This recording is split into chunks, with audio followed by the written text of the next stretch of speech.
Hello, everyone. Welcome back to the CullRoom. I am Ayush, founder of FilterPixel. This series exists to take photographers behind the closed doors of the industry to see how working pros actually work. Joining us today is Barret Elengold, owner and lead photographer of Scottsdale Event Photography. Barrett walked into the production company straight out of high school and became their main photographer within the weeks.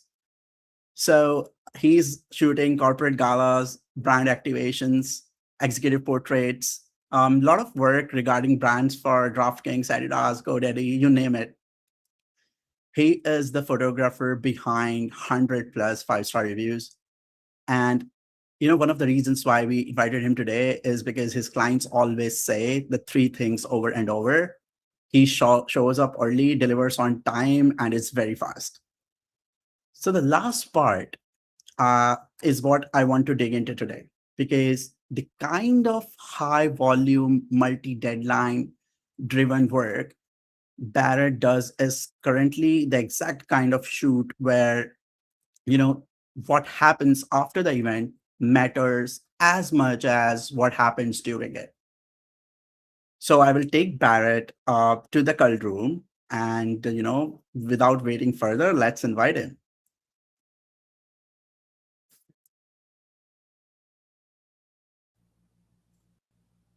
Hey, Barrett, how are you holding up? How are you? Thank you so much for having me. Well, glad to see you here, and I'm so excited, for this conversation between us. There are a lot of people who will be inspired by it. So let's start at the beginning. You became a production company's main photographer within weeks of finishing high school. So for someone watching who doesn't know the word, like this particular word of yours, how did you go from walking the door to growing so fast? Great question. A lot of it was timing. I graduated high school. I was in TV production, and so I already had a small background in it. I moved to Arizona right when I graduated. And when I worked with this company, I was doing a little bit of video work, and they didn't really use any of the big cameras or the mini DV cameras. It was all DSLRs. And what's interesting is after we would do some video, things would stop and I would flip it to the camera setting, the photography setting, and I would just start taking pictures behind the scenes and, posing or whatever the narrative was for that situation. And they saw a lot of value in that. And so within weeks, I became just a photographer and would do a lot more creative things with them, for a little while longer after that. And looking back, I was definitely inexperienced, but I was curious, eager to learn, and willing to put in the work. And sometimes opportunities, they come simply from being useful or doing something useful that is maybe something beyond somebody would ask for, or they would ask for, whomever you're working with would ask for. 100%. Like it's majorly keeping adding that value, and your clients identify, itself that this person can add more value in the domain that, like you started with videography, but then you said, you are just taking photos, and then that gave you the hit to enter into the photography arena so fast and became the lead photographer. This is pretty interesting. I want to know that, when I was reading about you, I also got to know that you shoot across three different lanes altogether, like whether it's corporate events, whether that's athletes, whether that is, some travel concierge work. What does a normal multi-day event week actually look like to you? And from the like I want to know, like, from your consultation call to the final gallery going out the door, how does the entire process looks like? Great question. You're asking really good questions. So most projects, obviously, start with a consultation. This is where we were discussing, the event, the goals, the timeline, what exactly the success looks like for that client. And then from there, we're going to build a game plan, key moments, any special request, anything that would align with their values. And then on the day of the event, our focus is capturing the entire story. There's nothing left behind. That's documenting whether it's keynote speakers, networking events, happy hours, galas, sponsored activations, really anything down the line. And then once the events is over, we're basically at this point using our FilterPixel or those culling tools or any tool really that's going to help you edit or make your process go faster. And once we export everything into a JPEG, we put all those into another file that's going right back into that folder. So everything stays organized, and we upload those JPEGs to an online gallery that we pass out to then our customer. And then Oh, this looks like, yeah. after that, we always follow up with the client, let them know that the gallery's delivered. And if there's anything that they need, definitely they can reach back out and we can, at that moment, cross that bridge when we get there. So the interesting part here is that it's a long process. You are shooting thousands of frames across several days, and what is the part of that job that the client never sees behind the scenes and you know never thinks about? Like, when I saw your process, when you explained it, there are parts which was very upfront to the client that they are able to see what you're doing, but then there is a lot of work behind the doors. So I want to know, like, what is that particular work of yours which the client is not able to see? Yeah, man, you're asking a lot of really good questions. So, kind of touched on it with being organized. I think a lot of that is not seen, and beyond that, you see the camera, you see the work on the outside, right? And I'm holding my camera, I'm moving around and doing those things, and you don't see the backups. We're backing up to an SSD, all to an external hard drive. We're having two locations. The one that's on the external always moving around with us. We edit off that, and we're in hotel rooms late nights. If customers need something next day, they're not seeing what's happening on the back end, whether it's from the organization, the backing up the files, the editing, and all of those things that you don't even think about is what's happening on the back end that I don't really, I don't think there's enough emphasis on that. I think that's something that clients hardly see or even think about. And when I came to know about, the clients that you have are consistently praising about your turnaround time, and also, the same day previews that you are bringing to them for corporate events and full galleries, whether that's inside like a week or so. I also have seen, people offering or the rush options for press and social for these clients. Where does the time pressure hits hardest? Like, what's the part of the process where you say, dude, this is like really killing me? You know, just even a few years ago, it was very nuanced, right? You're doing everything, and AI has come a long way. And I kind of spoke on this a little bit, but it requires having a system. It's not really too much pressure anymore, but it usually starts the moment the event's over. You go home, you upload, you back up the event, and then images need to be reviewed. Even after you cull images, you want to make sure that it's still pulled the right ones. Even as a professional photographer, it's still your work and you take pride in it. So you do go through the culling method to make sure that it's still grabbing the best images possible. And so you could be editing in the hotel room, you could be editing in these right when you get finished with the shoot at 10 o'clock at night, you got to go home and get something out to them. So 6 o'clock in the morning, they got something to push out, and that has taken over the years, that was a lot of work, and AI has taken a lot of that toll off of me. 100%, 100%. I agree. AI has really helped photographers in terms of, and also thinking about loud, like there are multiple type of AI, but the AI that really help photographers is the workflow AI or workflow enhancement inside the AI ecosystem, rather than much on the different side of AI, which is creating images. Like that's a totally different side of AI, which is not a workflow AI. It's majorly, kind of scare people, like scare photographers out of that. Right. But the workflow AI has nothing to do with creating images or changing their way they work. It's just enhancement in productivity, and I think the industry is understanding it now, and they are appreciating the workflow enhancements that the AI is bringing in. Anyways, Totally. yeah, Absolutely.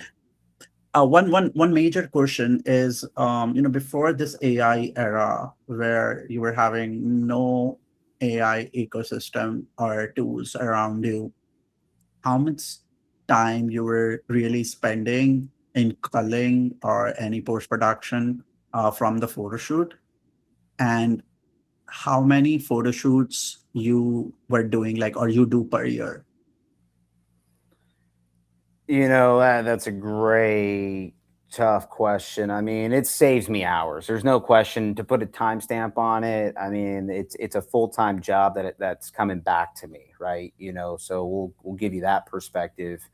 And yeah, it's been the best tool. Even me having to go back and look to make sure that it did grab the best images is an extra just few minutes in comparison to having to go through every image. And I'm not a spray and pray, but if you have an image of six people, right, the chances of someone with eyes closed is likely. So you take Yeah. two, three, and four images to make sure that they're all flattering, and on stage, no different. If they're moving their hands around and they're making a face, it's not a spray Yeah. and pray that the picture is going to be great. It's a spray and pray that they're not making a funny face or their eyes not blinking. Or so I want to eliminate deleting those pictures as fast as possible without me having to do it. And this tool saved me hours.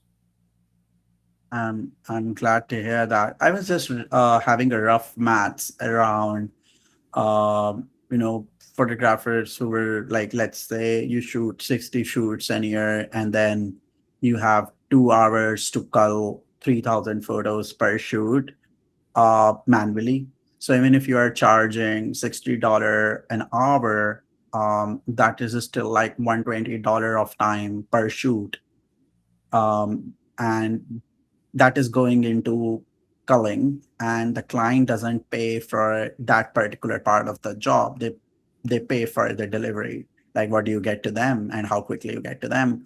So on a rough calculation, an event photographer is shooting, let's say, 30 shoots a year, so that's around $1,800 wasted in just culling.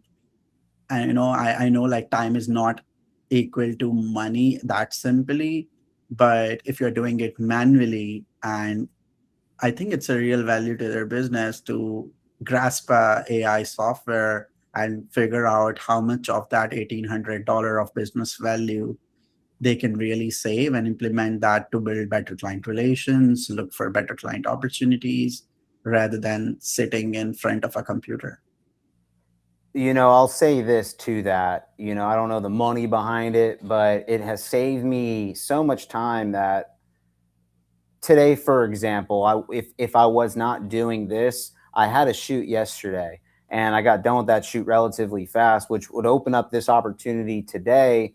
I'm in Scottsdale, Arizona. There's Cars and Coffee. There's so many different events that I could be at, networking and bringing my camera, business card, and my T-shirt, my hat. They can see it, and taking on more opportunities that I wouldn't have before because editing or something that AI today has been able to take that load off, giving me the time to do so. Interesting. And I think that is where the conversation is going in the industry as well. What can you bring on table if you start using AI Well, tools, so at least for? and to that point too, right? You said what's the value of if it's $2,000 a year? So that's that to me. Meeting people, networking, it's well beyond $2,000. Just let me put it to you like 100%. that. Sorry. 100%. So talking about your time investing in the culling process from the entire workflow you explained, let's talk about a bit on deep culling, which is a recent update in the program of FilterPixel. And you have been using it and you have been saving time. Can you walk us through, how you use it and how it helped you deliver your shoot faster? I can bring your screen share if you want to show it to our audience. Sure. I'm not going to go through the upload process and the culling process because that Yeah, takes 100%. time, but it's two buttons. You literally drag your folder onto this screen here, well, before this screen here, and you click deep cull. And it took almost 629 images down to 212 images.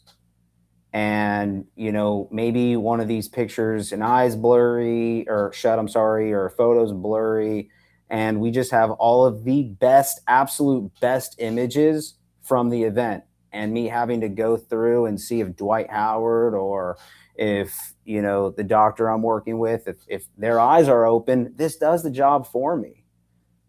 And this shot pretty cool. It kind of sees that he's making a gesture and she's very engaged, and it noticed that, okay, yeah, this is actually a pretty cool shot, let's keep it, versus just throwing it away. So it can also see things like that. And as far as my process, this 20 minutes compared to hours Yeah. that I just A- saved. And if you just double click any of that shot, I want to like show to the audience like what kind of, you know, things, just like go back once. Let's go. Yeah. Yes, go back. Escape. Yeah. You can just open the project, so you can just drag the slider at the top, which is will like at the left, yeah, which will just zoom the pictures a bit, just the right hand side, yeah. Yeah, I just scroll down a bit. I'm gonna show the audience on what kind of pictures it is picking, and how they're looking on the best side of the things. We can also go to the reject section, on the right hand side, yeah, and then can show like what it is rejecting, and they can take any photos back from here if they want, but these are the photos Yeah. that it just, and that's what, I think that that should be the conversation, because AI is AI, it's not human, it's not trying to replace, it's just trying to give you a better idea of what is in the shoot. And it's just helping you out in terms of picking the right ones for you, and then you can maybe go through and check what it has not picked right. And then, so to finish the question, you have this export, and you can then export it to a folder, Mhm. which here's the Dwight Howard Brook, and goes to FilterPixel into a review. And then here's all the images that were culled. And then you can open up all these images to whether it's Lightroom or whichever system you use to edit. And then I would go right back into FilterPixel because I use it to edit. I would use the setting for event photography, and boom. Now it also edited my pictures.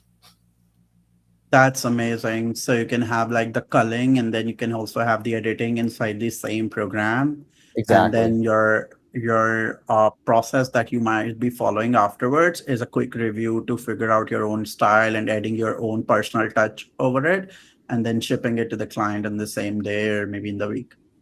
That's right. And that's what has, the culling hours, editing hours. And again, yesterday I had a few hour shoot and I can easily be editing that, but I was able to get it done within an hour. And today I'm here happily joining this session. And if I was not doing this, I would be out networking and meeting people at Cars and Coffee or some other pop-in event that's happening in Scottsdale, and showing that I'm a photographer.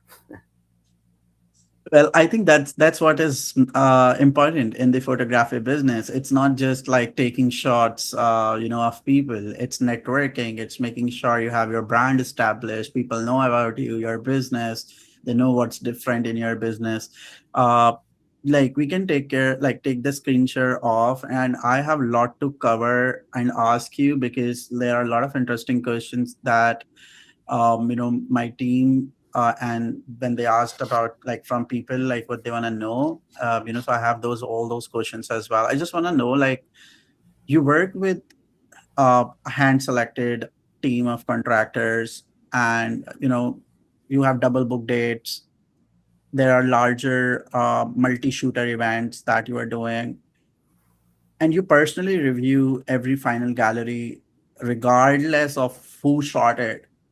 How do you maintain a consistent quality bar across all your shooters and who aren't you, like because they don't know you, like they don't know your style much, you know you better. Great question. So the first thing is going to be attitude, right? Do you have a good attitude? Are you willing to help? Are you willing to take initiative?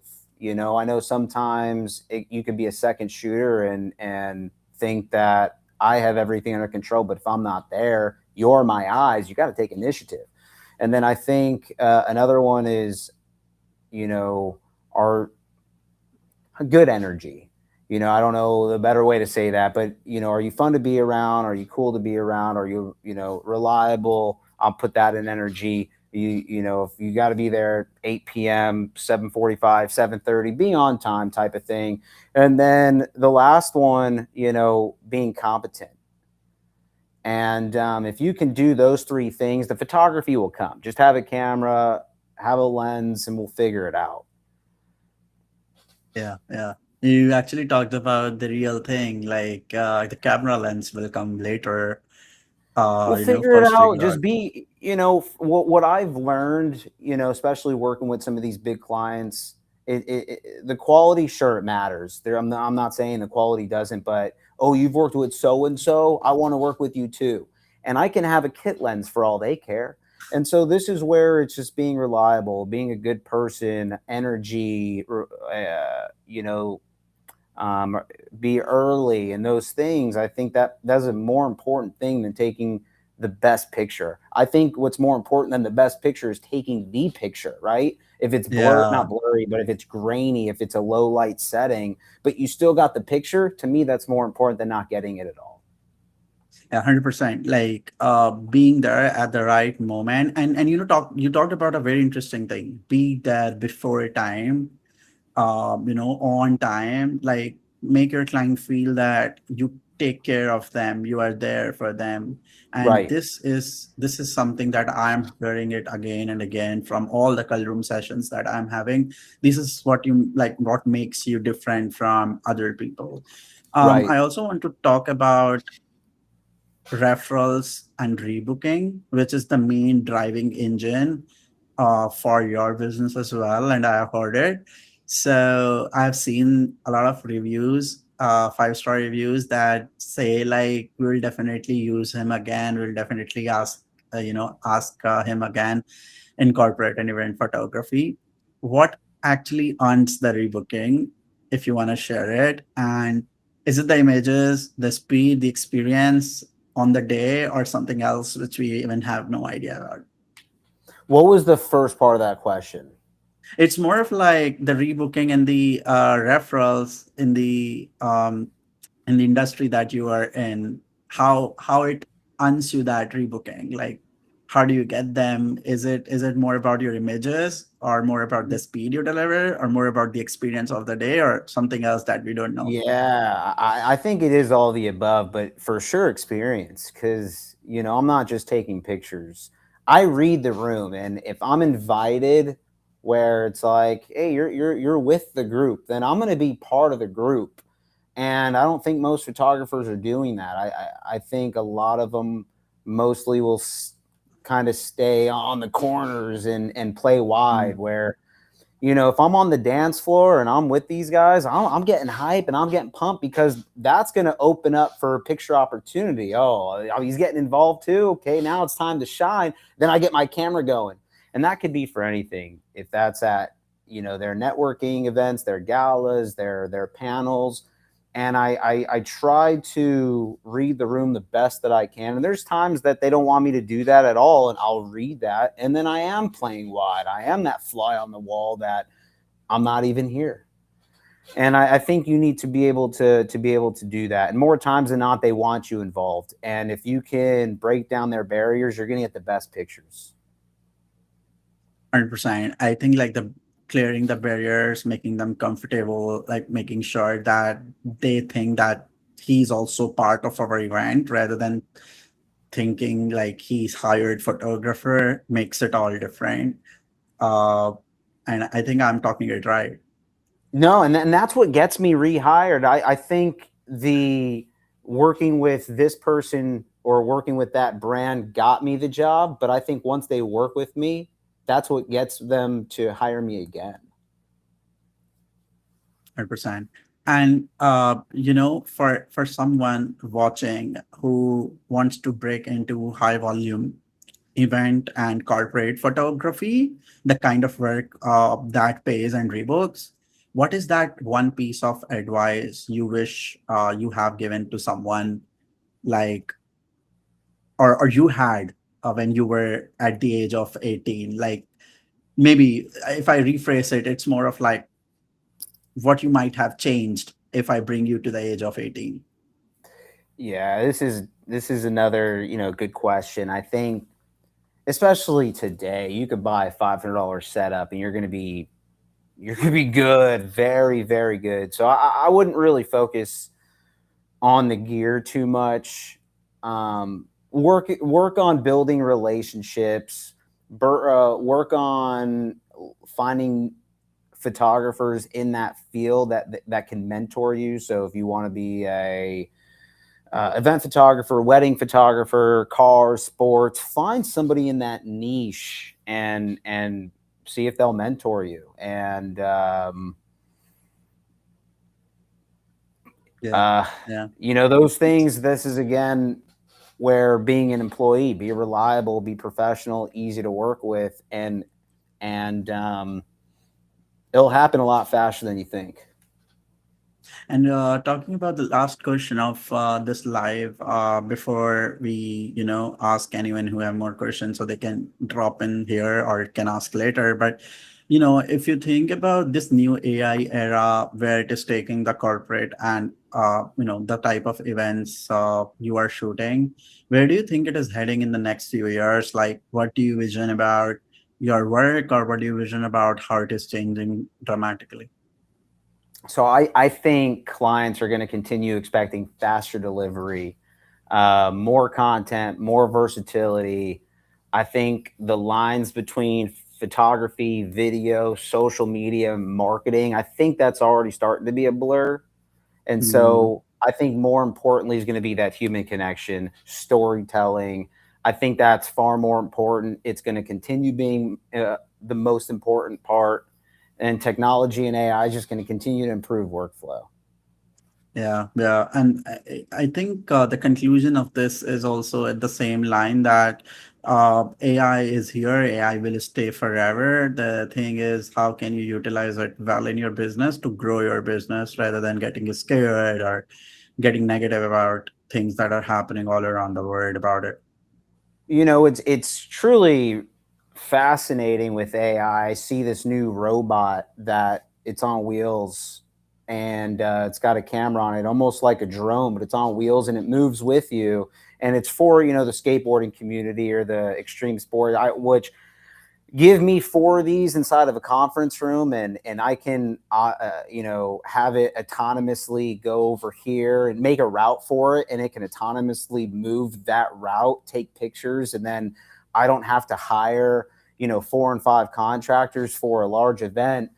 And not saying that's going to take jobs away, but if you can understand that and as a business owner replicate that, there's no reason why you know that anybody can't have a job and instead blame AI for taking my job. You know what I mean? Yeah, I feel like it's more of whenever a technology replaces job, it creates more jobs in a different segment. So, for example, now you need people who can control that robot, right? Exactly, exactly. So it's not that it's taking if you can best understand it, you're gonna win versus just being the victim and oh, it's gonna take my job. Like I want 4 and 5 of these robots that I can autonomously route to do its thing, and then at the end of the day, I collect all that data and do it myself. Not only am I saving money, but you know, this is a really interesting tool that I can really take to any event, and I can be Yeah, one photographer, or I could be as many photographers as I have in my fleet. Think yeah, of it as yeah, like an yeah. Uber, and you just have your own fleet of Ubers, and this is just I want like DJI or somebody to like put a tripod on wheels that I can remote control move. You know what I mean? Yeah, 100%. I feel like people will realize definitely that it's not about AI taking job. It's about learning things Right. which can make them more efficient. And this is a very important line that I keep saying and I keep hearing as well, that it's not AI that will replace photographer. It's like people with AI or photographers with AI that will replace photographers without knowing AI. So if you are a photographer and you use AI in a great way, then nobody can stop you. Well, I would like to have our session till here, and I really appreciate you giving your time and answering all of those questions, which really helped a lot of our community members understanding how you work and your workflow and how AI is helping you out in your job and how do you envision the future of AI changing the industry. So thank you so much, Barrett, and I appreciate you being here. Absolutely. Thank you so much for having me. Okay, sure. Thank you. Bye for now.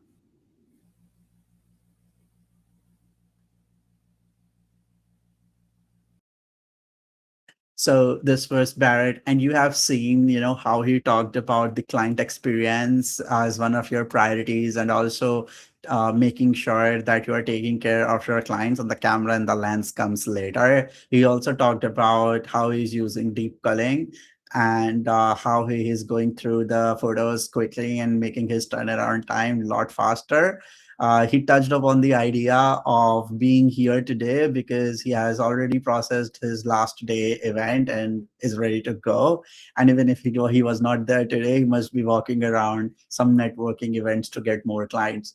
So things like that really help if you use AI for the good rather than worrying about it. And I think that's the conclusion for today.